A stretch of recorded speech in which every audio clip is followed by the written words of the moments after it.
you want me to So say my Ryan name? Paul here from EV Club of Connecticut, so a long Oh, way. wait. And we saw a Rivian R1T Yeah. in New Haven way back in, I think, April, 2 years ago, before most of the public had seen it. I think I got the year right, 2022. And they actually asked us for product feedback as a prototype. I wasn't allowed to touch the screen at all. Absolutely. So it's fun to see what you're showing here, the R3. This trim is just the R3, right? This is just R3 pre-production prototype. Okay, cool. And you said you can show me a little bit of the dashboard? Yeah, I'd love to show design? you. What was your role? Absolutely. So I'm Ryan Patrick Joyce. I'm a director of interior design at Rivian. So my team is responsible for the entire interior. I specifically was leading steering wheel systems, stalks, displays, in some capacity, seats. The whole product line? We focus on this one right now? We were co-developing R2, R3, and R3X at the same time. Okay. So we have a very small and mighty team. All right. Well, yeah, if you could show me a little bit inside Yeah, there. so this is R3. And actually, the best place to start is probably back here. Yeah, a little preview there in the press tour. I've got some footage of that, but this is going to be a lot better audio. If I could, You've got the charge port a little bit open there. A little bit. If I could close this, a little self-cinch.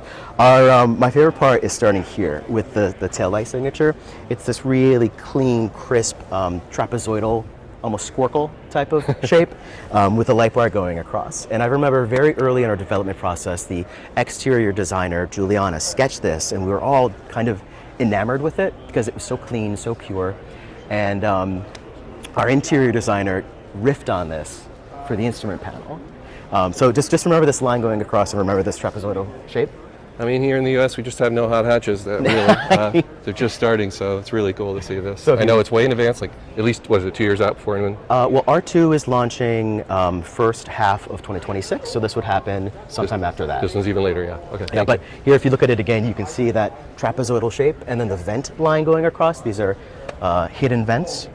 If that's the taillight bar, you can see that that whole IP came from a taillight sketch, which is pretty crazy. But the three main topics of the interior that I like to talk about, one is materiality, how we're handling our materials and our soft premium materials. Two is technology, because it has a really cool way of manifesting.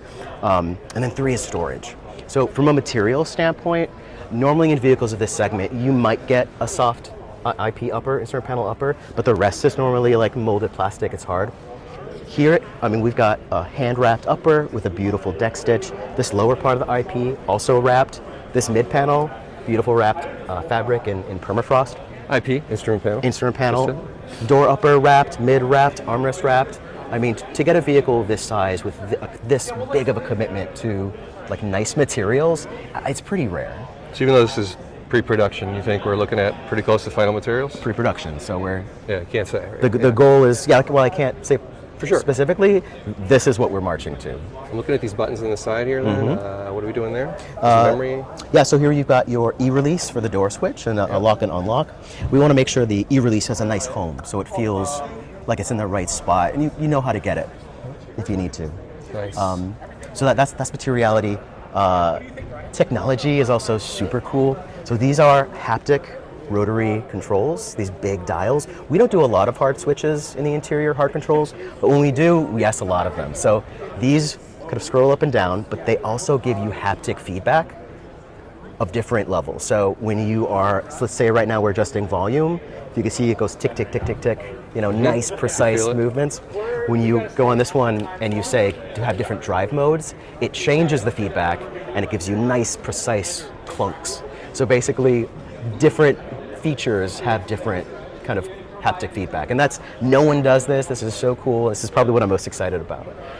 We are giving you, of course, a cluster display. It's a nice kind of theater landscape style display, and we're having a little fun with our graphics too. In the cluster, we're giving you the right amount of information, but in a really impactful way so you can keep your eyes on the road. There's no need for a gigantic cross-car display to give you an overload of information.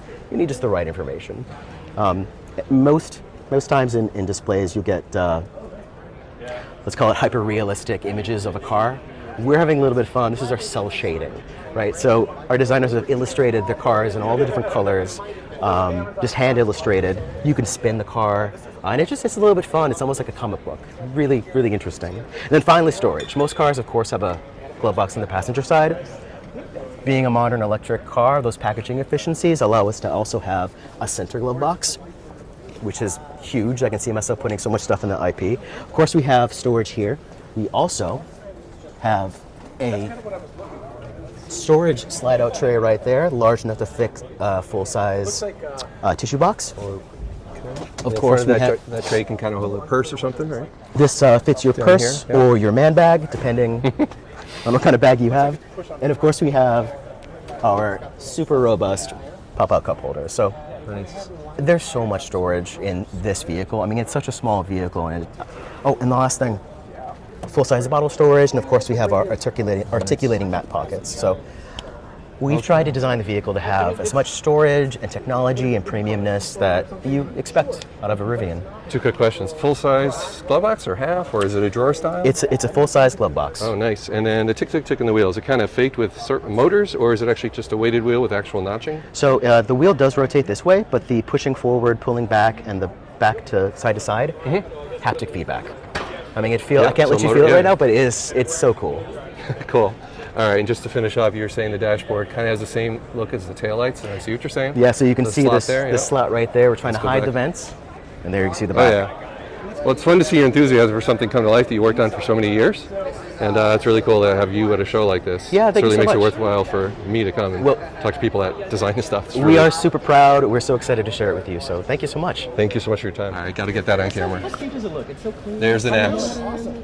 There was some rumor about maybe it gets moved to the other side, but that's nothing substantiated, right? Nothing I can speak to, but we are No, looking yeah, looking at the. for the right mark. This Cool. isn't the final. This is the production intent. This or- is a pre-production prototype. So the seats also all